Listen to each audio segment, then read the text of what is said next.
My wife went on a girls' trip. She came back pregnant and froze. When I said one name, you know that feeling when your front door opens and your whole body registers something's off before your brain can explain it? It isn't always the obvious stuff. It's not screaming or tears or the dramatic slam of a suitcase. Sometimes it's the opposite. Sometimes it's calm. That's how Lena came home. The suitcase wheels rolled in and stopped with this soft little click, like punctuation. She stepped into the kitchen wearing the same denim jacket she'd left in, but she didn't look like someone who just flew back from a week of ocean air and luxury.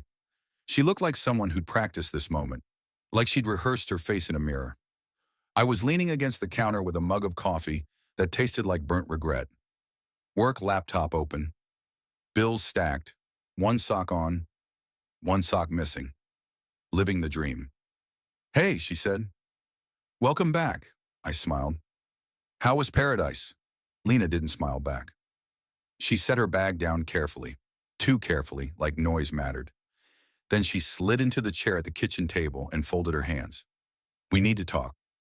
Those four words don't hit you the same at 22 as they do at 35. At 22, it's a conversation. At 35, it's a fire alarm. I pulled out the chair across from her, trying to read her face like it was a test I hadn't studied for. "What's going on?" She inhaled and held it for a second too long. "I'm pregnant." For 2 seconds, I became a completely different man. We talked about kids, not in the cute Instagram way, in the tired adult way. We'd made spreadsheets. We'd argued about whether daycare costs were basically robbery. We'd bought pregnancy tests in bulk like we were stocking up for a storm.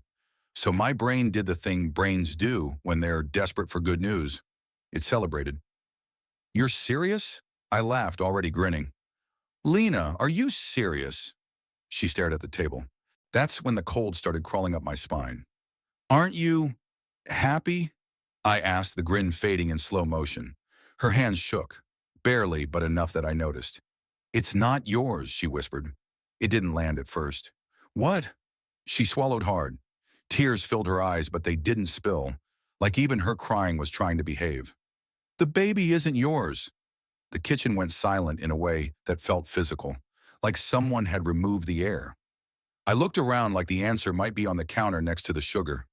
"Whose is it?" I asked, and my voice sounded too calm, like it belonged to someone watching a movie. Lena closed her eyes. "Adrian's." The name hit harder than the confession, not because Adrian was some mysterious stranger, because he wasn't. Adrian Keller, Maya's husband. Maya, the woman Lena called her sister, even though they weren't related. The woman who hosted the kind of parties where people wore linen on purpose and said words like curated. The woman who hugged me at holidays and asked about my job like she genuinely cared. Adrian, the charming one. The one who shook your hand and remembered your name and asked follow-up questions like he was collecting information. The kind of guy you trust because he knows how trust is supposed to look. I just stared at Lena. "No," I said, not like a question, like a refusal. She nodded once, and the tears finally slipped free. "I'm sorry," she choked out. I didn't yell. I didn't move. I just sat there, feeling the moment my life split into before and after. "How?" I asked. Lena wiped her face with the sleeve of her sweatshirt like she didn't deserve tissues. "The trip, it started normal. Just the girls. Spa, beach, stupid cocktails with umbrellas." She let out a shaky laugh that had no humor in it. "Maya booked this place like she was trying to buy happiness wholesale." I remembered how excited Lena had been before she left. The way she'd twirled in a new sundress and said she finally felt like herself again. The way I'd kissed her forehead and joked that she better not come back with any crazy ideas about renovating our apartment with coastal vibes. I remembered watching her Uber drive away, thinking I was being a good husband by supporting her. Now I felt like a man who'd opened the door for his own disaster. "What changed?" I asked. Lena's face tightened. "Maya got a call on the third day," she said. "Her dad had a stroke. She had to fly home immediately." My jaw clenched. That sounded believable. Real. Tragic. "And Adrian?" I asked, already knowing the answer. "He flew in later that afternoon," Lena whispered. "To help." Help. That word made my stomach twist. "Help with what?" I asked. "With arrangements," she said quickly. with the resort, with making sure everything Maya paid for didn't go to waste. He said he didn't want the girls to feel like the trip was ruined. So he stayed at the resort, I said. Yes. And you didn't think that was weird? I asked. Lena flinched. It was at first, she admitted. But he was careful. He kept his distance. He checked in, made sure the staff knew what to do. He was polite. Of course he was polite. Then what? I asked, and I hated myself for needing details. But my brain needed the narrative like it needed oxygen. Lena looked away. The last night, she said, voice cracking. We all went to dinner. The other girls went back early. Adrian and I stayed at the bar. I laughed again, that bitter sound. Of course you did. Stop, she whispered. Stop, I repeated. You want me to stop while you explain how my wife ended up pregnant by her best friend's husband? Her face crumpled. We were talking, she said, about Maya, about how worried we were, about our marriages. My chest tightened. Our marriages. We were drunk, she added quickly, as if that word could cover everything like a blanket. Drunk isn't a spell, I said, voice low. It doesn't remove responsibility. It just removes your ability to hide who you already are. Lena's mouth opened like she wanted to argue, then closed, because she knew. What did you say? I asked. To him. She swallowed. I said I felt stuck, she admitted, like my life was smaller than I expected. That sentence landed like a punch. Smaller? I repeated. Our life was small? She shook her head violently. I didn't mean. You meant it enough to say it to another man, I cut in. Lena sobbed, hands shaking now. He said he felt invisible, she whispered, that Maya's world was huge and shiny, and he was just a guest in it. He said he missed being seen as a person, not a provider. I stared at her. And you, what? You saw each other. So you slept together? It wasn't planned, she said desperately. It just happened. It just happened, I echoed slowly, like tasting poison. Please, she begged. I hate myself. I swear I do. That was the moment I realized something important. Guilt isn't the same as accountability. Guilt is about how you feel. Accountability is about what you're willing to face. So I asked the question that mattered. Does Maya know? Lena's head snapped up. Panic flared across her face so fast it was almost impressive. No, she said immediately. No, you can't tell her. There it was. Not I need to tell her. Not I don't know how to tell her. You can't tell her. Like the problem wasn't the betrayal. Like the problem was the truth. I can't tell her, Lena whispered again, softer. It would destroy her. I stared at my wife, and I felt something in me go quiet. Not anger, not sadness, clarity. What about me? I asked. Am I already destroyed enough, or do I get a turn? She reached for my hands and I pulled back. We can fix this, she pleaded. We can go to counseling. You're pregnant, I said. That's not a mistake you can apologize away. I don't know what to do, she sobbed. I don't know how to fix it. I leaned back in my chair and let my eyes trace the kitchen we built our life in. The chipped mug rack, the fridge magnets from road trips, the scratch on the table from the time we tried to assemble furniture and fought for 3 hours. This was the room where we'd planned a future. Now it felt like a room where someone had died. Tell me everything, I said, voice flat. Lena hesitated. No, I added sharper. Not the version you're writing to make yourself feel better. Everything. So she did. And every detail was worse than the last. Not because she described anything graphic.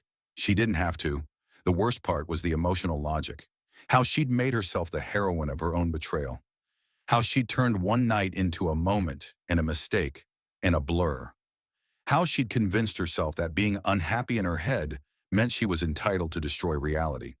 By the time she finished, I felt hollow, like my body was functioning out of stubbornness, not will.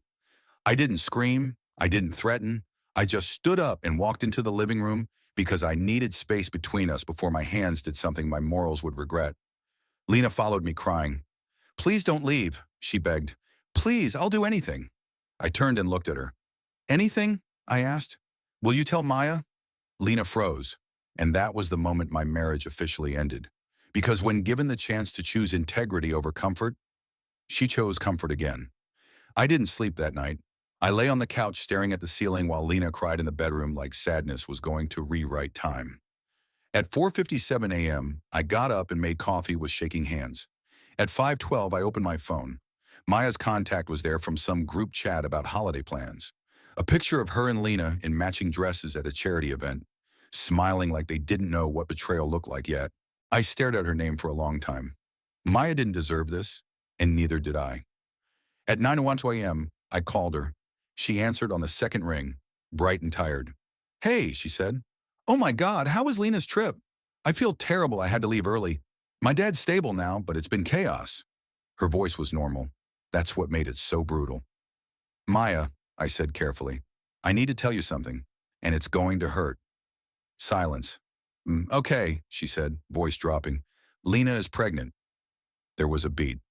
"Oh my God," she exhaled, soft and shocked. Wait, are you serious?"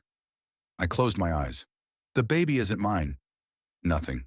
Then her voice, barely a whisper. "What?" "The baby is Adrian's," I said. "It happened on the trip, after you left." The sound she made was not a scream. It was a breaking, like glass inside the chest. "No," she whispered. "No, Adrian would never. Lena wouldn't." "I'm sorry," I said, and I meant it with everything I had left. "I'm so sorry." The call went silent. Then I heard her breathing shift fast, panicked. "I have to go," she said, voice suddenly sharp. "I have to." And then the line went dead. 10 minutes later, my phone started buzzing like it was possessed. Lena, Adrian, unknown numbers. I didn't answer, because I knew exactly what was happening. People don't panic when they're innocent. They panic when the truth has teeth. When Lena came downstairs and realized what I'd done, she didn't look guilty. She looked furious. "How could you?" she screamed. "That wasn't your secret to tell." I stared at her. "Not my secret," I repeated. "You made it my life." "You ruined everything," she cried. "You destroyed Maya's marriage." I took a step closer, voice low. "Lena, you destroyed Maya's marriage. You just didn't want to be the one holding the match." She flinched like I'd slapped her. "You're doing this to hurt me," she whispered. I nodded slowly. "Yes," I said. "And you know what?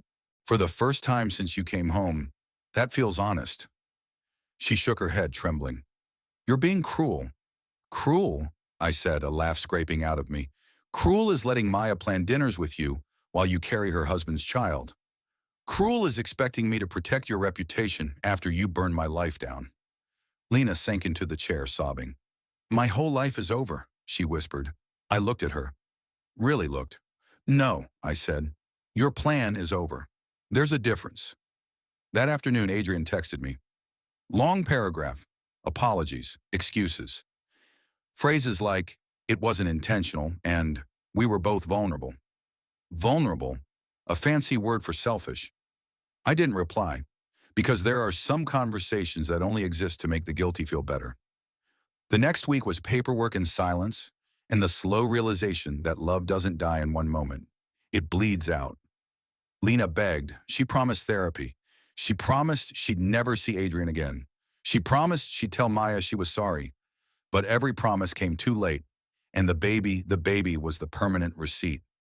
I moved into a small apartment 2 miles away. Old carpet, cheap blinds, a neighbor who played music too loud. The kind of place you rent when you're rebuilding from rubble. The divorce wasn't dramatic, it was clinical. A judge, 2 signatures, a quiet death of everything we said we'd be. Maya filed for divorce before I even had my first court date. Adrian fought paternity until a DNA test made reality unavoidable. Lena tried to spin it at first, tried to tell people it was complicated. But complicated is what people call things when the truth makes them look bad. 6 months later, my life is small again, but in a different way. Not small like Lena meant. Not a cage. Small like a room you can breathe in. I cook for myself. Badly, but I'm learning. I go to the gym. I sleep through the night. I don't flinch when my phone buzzes. And the strangest part? I'm not obsessed with revenge. Because revenge is still attachment. It's still letting them take up space in your head. The real victory is the quiet. Last week, Lena texted me 3 words. "I miss you." I stared at it for a long time. Not because I missed her back, but because it was almost funny how people confuse missing comfort with deserving it. I deleted the message. Missing someone doesn't undo what you did. Regret isn't a time machine. And some bridges, they don't just burn, they collapse. And once you've fallen through, you don't get to ask the person you betrayed to build you a new way across. Because the truth is, Lena didn't come home pregnant. She came home revealed. And once you see someone clearly, you can't unsee it.